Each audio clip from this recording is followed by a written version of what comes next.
पश्चिम बंगाल के एक छोटे से गांव में अमरापुर, जहां अक्सर बारिश के बादल घिरे रहते हैं, वहां की हवा में कुछ अजीब सा भारीपन था। सिर्फ भारीपन नहीं, कुछ ऐसा, कुछ नमी जो सिंपल आंखों से दिखता ही नहीं था, लेकिन महसूस किया जा सकता था। आज का जो रियल हॉरर इंसिडेंट है वो भी एक फुसफुसाहट से ही शुरू होता है, जो पेड़ों के पत्तों से आती नम हवा पर सवार होकर आता है।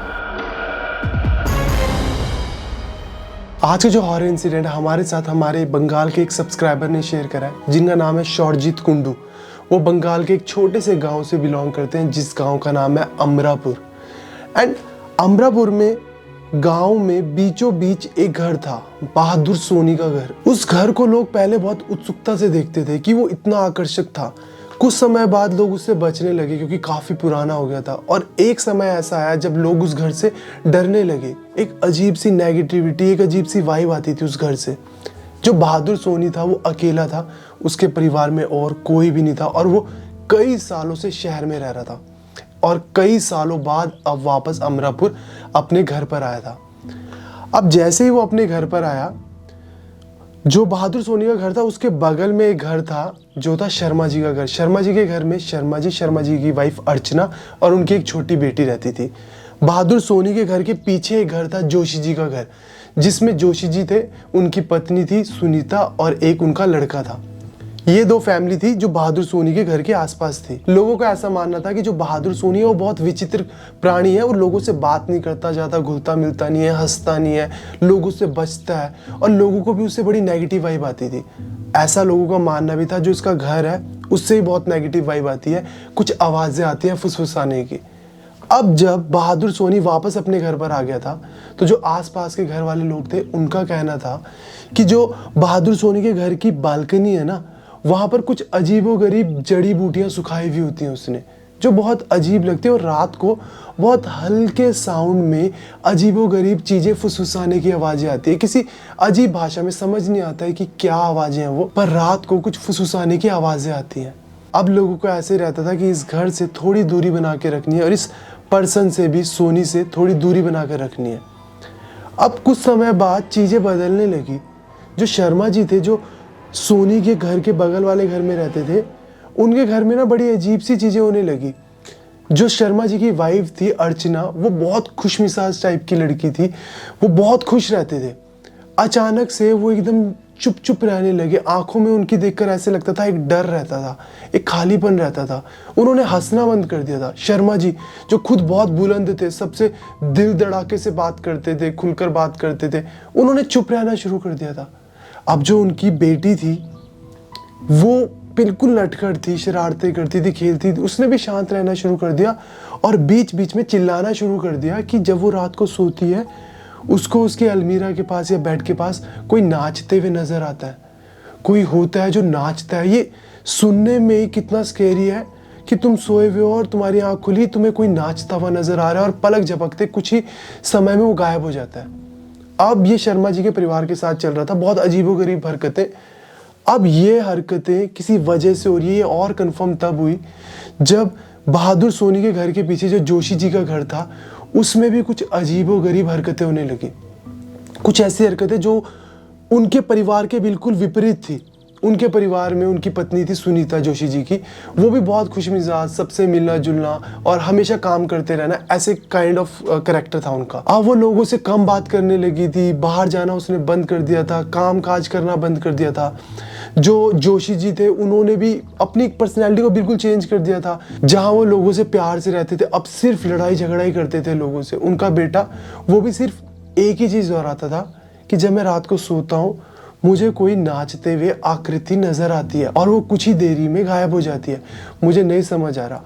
अब ये बात ना जोशी फैमिली को पता थी, ना शर्मा फैमिली को पता थी आपस में कि उनके साथ ये सिमिलैरिटी में चीज़ें हो रही हैं। अब जोशी जी की जो फैमिली थी, उनकी आदत थी वो शाम को दिया जलाते थे अपने घर के बाहर डेली।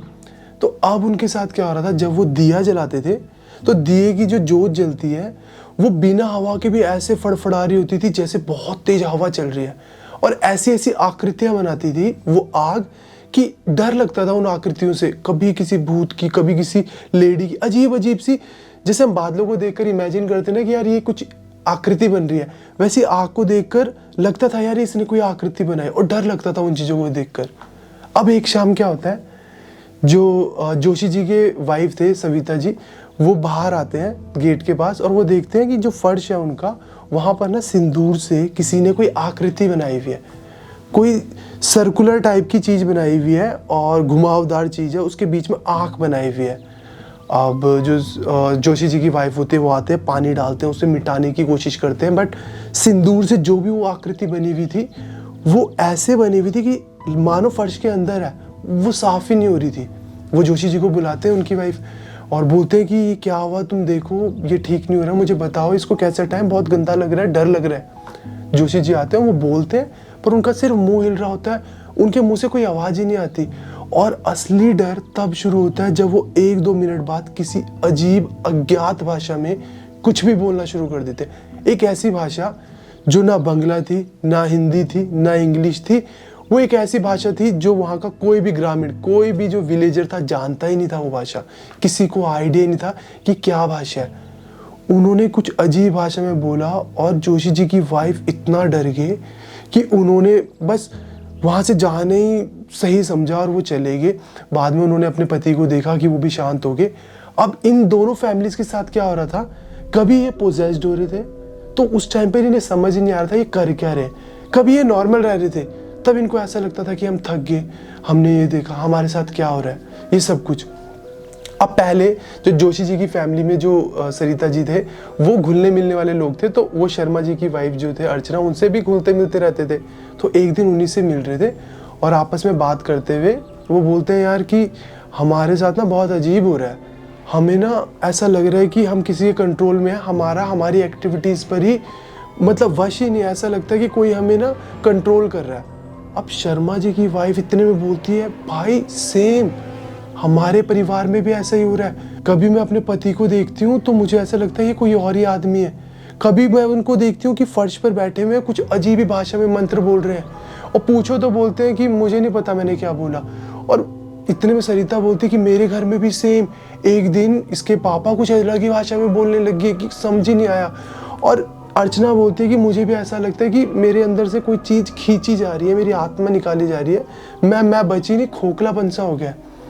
अब दोनों परिवारों को ये बात समझ आ गई थी, दोनों परिवारों ने आपस में डिस्कस करा जब वो होश में थे, क्योंकि आधे टाइम वो होश में नहीं होते थे, कि हम ब्लैक मैजिक के अंडर है या फिर कोई कुछ हो रहा है हमारे घर पर। अब इनके क्षेत्र में एक काली माता का बहुत प्रसिद्ध मंदिर है जंगलों के बीच में, जो कि स्वयं मंदिर है। स्वयं मंदिर का मतलब है कि स्थापित नहीं करा गया था, वहाँ पत्थर से ऐसी आकृति बन गई थी माता की जिसको बाद में मंदिर बना दिया गया।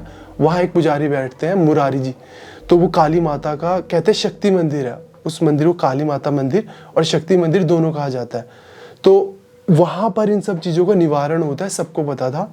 दोनों फैमिलीज गए उस मंदिर में काली माता के और मुरारी जी से बात करी, उन्हें पूरा डिटेल में बताया। कभी हमें कुछ याद ही नहीं रहता, कभी हमारे फैमिली वाले अजीब भाषा में बात कर रहे हैं, हमारे बेटे बच्चों को लग रहा है कि वो किसी को नाचते हुए देखते हैं, कोई आत्मा या स्पिरिट कुछ है जो नाचता है, और वो डरे डरे रहते हैं, अपनी पर्सनैलिटीज़ के ऑपोजिट जा चुके हैं। अब मुरारी जी सारी बात सुनते हैं और एक अनुमान लगाते हैं कि कुछ तो गड़बड़ है। वो हवन कुंड में आग लगाते हैं और काली माता के मंत्र पढ़ने शुरू करते हैं, उनकी आराधना करनी शुरू कर देते हैं। तो कुछ देर बाद जो हवन कुंड था उसमें आग लपटे खाने लग जाती है बहुत जोर जोर से, जबकि वहाँ हवा भी नहीं चल रही थी। ऐसा लग रहा था मानो कि कोई अज्ञात शक्ति के साथ हवन में जो आग है वो दोनों लड़ रही हैं। और कुछ ही पल में जो जोशी जी की वाइफ थी सरिता, उनमें कोई मतलब एनर्जी आई या कोई स्पिरिट आई या कोई प्रेत क्या आया, उनकी आवाज़ बदल गई, बाल खुल गए, आंखें बड़ी बड़ी होगी और वो किसी अज्ञात भाषा में, किसी अननोन लैंग्वेज में कुछ बोलने लग गए और जोर जोर से बोल रहे हैं और आग बुझाने की कोशिश कर रहे थे। और जो मुरारी जी थे उन्होंने और जोर जोर से मंत्र पढ़ने शुरू करे, और जो सरिता जी थे जोशी जी की वाइफ, अब वो ना दूर दूर जाकर कभी इधर भाग रहे हैं, कभी ऐसे से हिल रहे हैं, कभी जोर जोर से हिल रहे हैं, कुछ भी बोल रहे हैं अजीब लैंग्वेज में जो किसी को समझ नहीं आ रहा है। 3-4 जवान लोग लगे उनको पकड़ कर कंट्रोल करने में, और कुछ देर तक वो मंत्र करते रहे। फिर उन्होंने त्रिशूल पकड़ा, उनके पास आए, उनके माथे पे छुआया और वो ठीक हो गए, मतलब शांत हो गए, उनके अंदर से वो एनर्जी निकल गई। अब दोनों परिवार ये देखकर बहुत डरे हुए थे कि यार ये तो साक्षात ही देख लिया कि ये कितना बड़े लेवल की गड़बड़ हो रखी है हमारे परिवारों के साथ। हम पहले जैसे रहे ही नहीं, खुशहाल परिवार थे, ये तो मायूस बन गए। और किस एंटिटी थी और किस लैंग्वेज में बात कर रही थी ये जोशी जी की पत्नी। अब इतने में बताते हैं मुरारी जी पूरी पूजा आराधना होने के बाद उन सबके हाथ में राख देते हैं हवन की और बोलते हैं इनको अपने पास पकड़ के रखना, तुम लोगों पर काला जादू करा गया और वो काला जादू का स्रोत है तुम लोगों के घर के सामने वाला घर।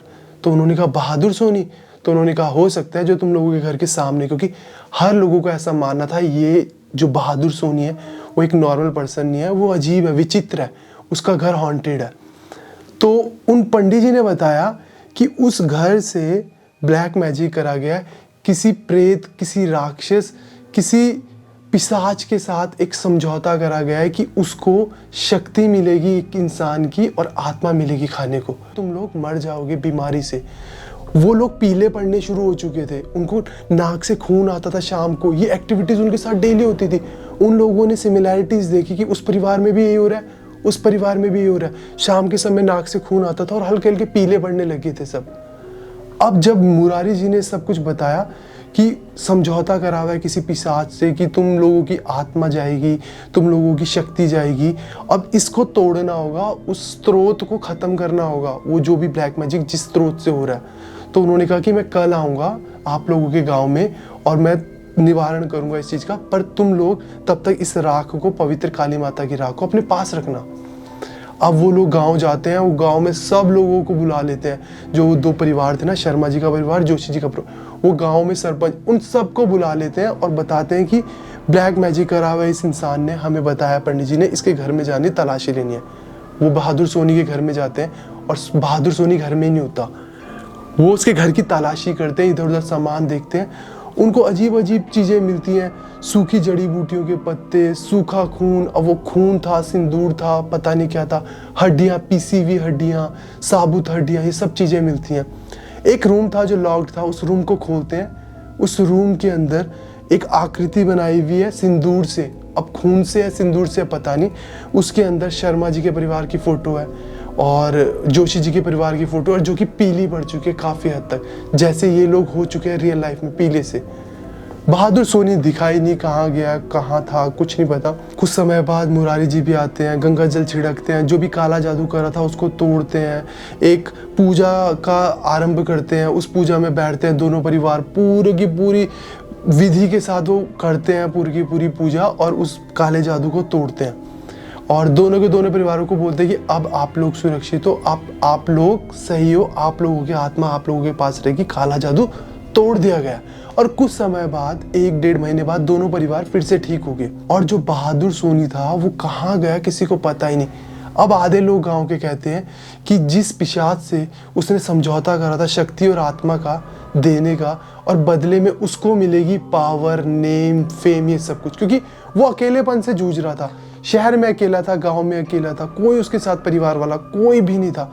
तो अकेलेपन, इन सब की वजह से, बेइज्जती की वजह से उसको ये था मुझे पावर चाहिए, फेम चाहिए, नाम चाहिए, उसके लिए ब्लैक मैजिक ये सब कर रहा था। तो आधे लोगों का मानना था कि जिस पिशाच से उसने समझौता करा था उस पिशाच को आत्मा शक्ति नहीं मिली तो वो इसी की आत्मा और शक्ति खा गया।